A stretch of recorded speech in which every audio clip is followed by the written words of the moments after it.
Hello， 大家好，我係 Tung Secret Garden。咁咧，其實今年就係豬年啦，亦都有唔少觀眾啦叫我試下整下豬相關嘅嘢啦。今次咧我就係會整反斗奇兵嘅火腿棉花糖。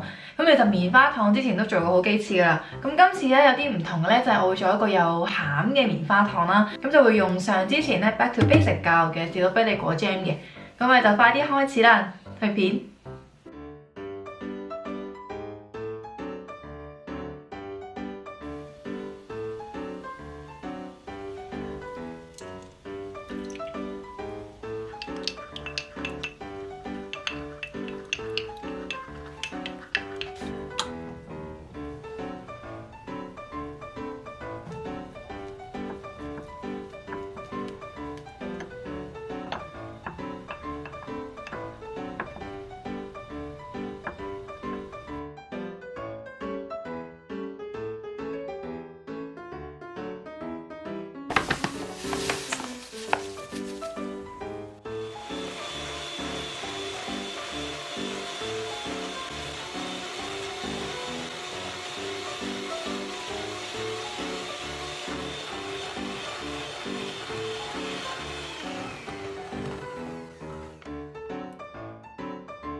咁呢個咧就係今次嘅火腿棉花糖啦。咁我等我試下啦。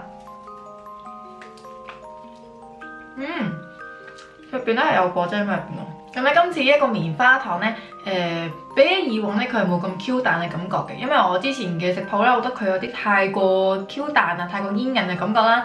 所以今次我就再調整咗個份量啦，就整一個小 Q 彈嘅版本啦。咁今次嘅餡料咧係用咗自家製嘅士多啤梨果醬啦，自己整嘅士多啤梨果醬咧係好香嘅士多啤梨味啦。咁其實可能同用咩士多啤梨有關係嘅，同埋真係有好豐富嘅果肉喺入邊啦。加埋個棉花糖一齊食咧，就覺得好好食啦，好香甜啦，好濃郁嘅士多啤梨香味嘅。咁棉花糖嘅外層咧，我都有落到士多啤梨嘅香油啦，再配上入邊一個真正嘅士多啤梨果醬，成件事夾埋一齊咧係超級正。你擠嗰個棉花糖咧嘅時候咧，小心唔好令嗰啲果醬滲咗出嚟啦，因為其實我有好幾粒咧都係漏咗個餡，即係佢少漏水嘅感覺啦，就唔係太美觀啦。今日嘅片咧就嚟到呢一度啦，咁如果大家中意咧就記得 like 啦，同埋訂閱我嘅 channel 啦。如果你咩想我整咧，都可以留言話俾我聽嘅。對日常生活有興趣咧，就可以 follow 我 Facebook 同埋 Instagram。今集我食譜嘅即時 update 咗喺 Android 手機 app 啦 ，2 倍食譜入邊嘅，咁大家記得 down 嚟睇啦。咁我哋就下條片再見啦，拜拜。